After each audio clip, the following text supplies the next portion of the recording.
never, ever be stopped. I want to thank the Secret Service. These guys are fantastic. John Roberts reporting from Iowa. John, thanks for that. Joining me now from another battleground state, Virginia, is Trump's running mate, Indiana Governor Mike Pence.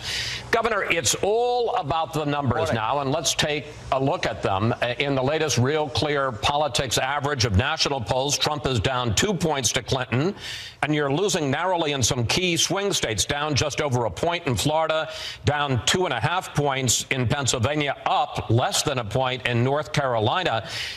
There's no question that Trump and you have tightened the race, but the fact is you're still losing. And the question is, how do you go over the top? What do you do in terms of specifically who, which states, where to go over the top in these final 48 hours? Well, I'll tell you what, our secret weapon is the American people who are saying enough is enough. I mean, I was here at a rally last night in Virginia.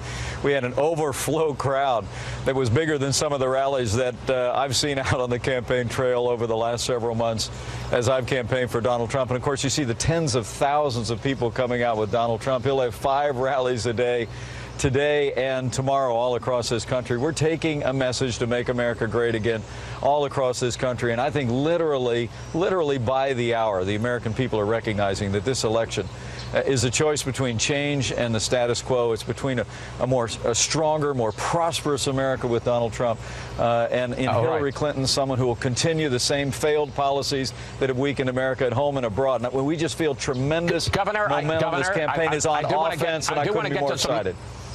I do want to get to some specifics, though. Hispanics are voting early in big numbers in a number of states, Florida, North Carolina, Arizona, Nevada. Are you worried that the polarizing remarks that your running mate, Donald Trump, has made since his opening announcement may come back to beat him? Well, I'm really not. I mean, the truth is that Hispanic Americans have the same concerns that every other American does, that we want to get this economy moving again. We want our country to be safe. I was just down in Miami this last weekend, saw overwhelming support for Donald Trump's strong stand for freedom in this hemisphere, standing strongly against what the Obama administration and Hillary Clinton want to continue to do. So do you think all Cuba those Hispanics, sir, are coming out to vote for Trump and not for Clinton? Really? No, I'm saying that the American people want change, and that's Americans coming from every category. I literally saw it. I stopped by and had some Cuban coffee at a classic stop in Miami, and Karen and I had a hard time getting through the place with people that were enthusiastic about Donald Trump's stand for a stronger America at home and abroad, getting this economy moving again, and repealing Obamacare. I talked to leaders in that community who are feeling the crushing weight of Obamacare. 25% increases in the premiums of Obamacare, Chris, in Florida and all across the United States of America. The American people know we can do better. It's going to take change in Washington, D.C., and I really do believe that's why you're seeing people from all across the spectrum, Republicans, independents, many Democrats, and people literally from every community in this country rallying behind Donald Trump more and more by the hour. Trump has been arguing that if Clinton wins, that she faces a criminal investigation and an indictment. And here he is on the campaign trail. Take a look. If she were to win, it would create an unprecedented constitutional crisis. What a mess. I mean, we went through it with him with the impeachment and the lies. Aren't we tired of this stuff? But, Governor, Trump has no hard evidence that she's going to face an indictment. I mean, that's overstatement. Well, Hillary Clinton and her foundation are under a current investigation by the FBI.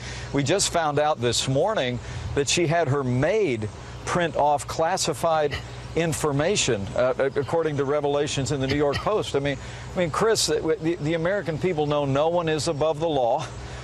We commend the FBI for following the facts and reopening the investigation. But I think this is part of the way the American people need to count the costs in this election. Do we want more of the fast and loose ethics of the Clintons over the last 30 years, or do we want a clean break Do we want to drain the swamp in Washington, D.C., have fundamental ethics reform, and rebuild our military, revive our economy, repeal Obamacare, and have appointments to the Supreme Court that will uphold our Constitution? This is all part of the equation that I think explains why you see such tremendous momentum in this campaign and why our campaign is literally expanding the map. We're on offense, and the Clinton campaign is literally on defense, trying to shore up blue states around the country in the waning days of the campaign. Speaking of criminal investigations and draining the swamp, two of Governor Chris Christie's top aides were convicted of fraud and conspiracy Friday in the Bridgegate case. And given the fact that there was repeated testimony in that trial that Christie knew all about the effort to close the lanes to the George Washington Bridge to punish a political opponent, are you comfortable with Christie as the chairman of the Trump transition team if he's elected? Well, what I would tell you is Chris Christie has continued to strongly state his position that he had no knowledge of those actions taken, and frankly, as he said late in the week, that what those convictions proved is that he was right to immediately fire those people for the actions that they'd taken. But look, all of our focus is on Election Day, I promise you, and we're grateful for Chris Christie's role in the campaign, and we're going to all keep our head down and work hard to bring Governor, home a great victory for the American people. No chance that he'll be replaced after the election? I mean, you're standing by Chris Christie despite all this evidence? Look, there's no changes in personnel here in the waning days of the campaign. We're 100% focused on bringing home a great victory for the American people. And Republicans are coming together, Chris. I was yesterday with Speaker Paul Ryan in Wisconsin. A couple days before, I was with Governor Doug Ducey in Arizona. Last night here in Virginia with Ed Gillespie. Republicans are coming home and recognizing that we need to elect Donald Trump as the next president, re-elect a strong Republican majority, and Republicans are coming home with independents and Democrats at their side to make sure that Hillary Clinton is never elected president of the United States. The momentum is palpable out there, and I'm looking forward to jumping on a plane headed to Florida, North Carolina, and New Hampshire today. Donald Trump is literally everywhere. Let me ask you one final question, if I may. This has been a divisive and negative campaign. You talk about the party coming together. I want to ask you about the country coming together. Yeah. I think you'd agree one of the strengths of our democracy is when the election's over, no matter how ugly, the loser graciously concedes to the winner, and we all rally round the new president, whoever that turns out to be. Donald Trump has said different things at different times, so I want you to clear this up for us. Can you guarantee that if there is a clear winner on election night, and if, and I repeat if, I know you're going to say, well, he's going to win, but if Donald Trump should be the loser, can you guarantee that he will concede to Hillary Clinton and accept the result of the election and the judgment of the American people? Well, thanks for anticipating my answer. I think Donald Trump is going to win this election, and he'll be more than happy to accept the results. I'd like you not to duck it. But look, can you guarantee he's made it, that he will put this behind us? Sir, can you guarantee he'll put this behind us and accept the result? Yeah, the campaign's made it very clear that, you know, a clear outcome, obviously both sides will accept. But I think both campaigns have also been very clear that, you know, in the event of disputed results, they reserve all legal rights and remedies. But the truth is that this is such an exciting time in the life of our country. The way this country is going to come together is when we deliver the change that the American people long to see. When we rebuild our military, we're standing tall in the world. When we revive our economy, when we have a Supreme Court that upholds our liberty, and we see America growing and prospering again. Governor? When we see America great again, America is going to be united, and we're going to move our nation forward. Governor Pence, thank you. Thanks for your time, especially in this final weekend. And safe travels on the campaign trail in these last 48 hours, sir. Thank you, Chris. Coming up, Hillary Clinton's top strategist, Joel Benenson, is here in Studio F. And we'll check in with Bill Hemmer upstairs on the data deck with a look at the possible paths to the all-important 270 electoral votes, as Fox News Sunday reports live from America's election headquarters. And we're back at Fox News election headquarters in New York City. As the polls tighten just hours before Election Day, Hillary Clinton is fighting off Donald Trump's late charge. Joining me now is Clinton's top strategist, Joel Benenson. And Joel, welcome back to Fox News Sunday. Thanks for having me, Chris. As I pointed out to Mike Pence, while they've tightened the race, they're still losing, the Trump side is. But there are some numbers out there that are troubling to your side, and I want to ask you about those. In the latest Fox poll, 71% of Trump voters strongly support him versus 65% of Clinton voters. 63% of Trump supporters are extremely interested in the race. For Clinton, it's 54%.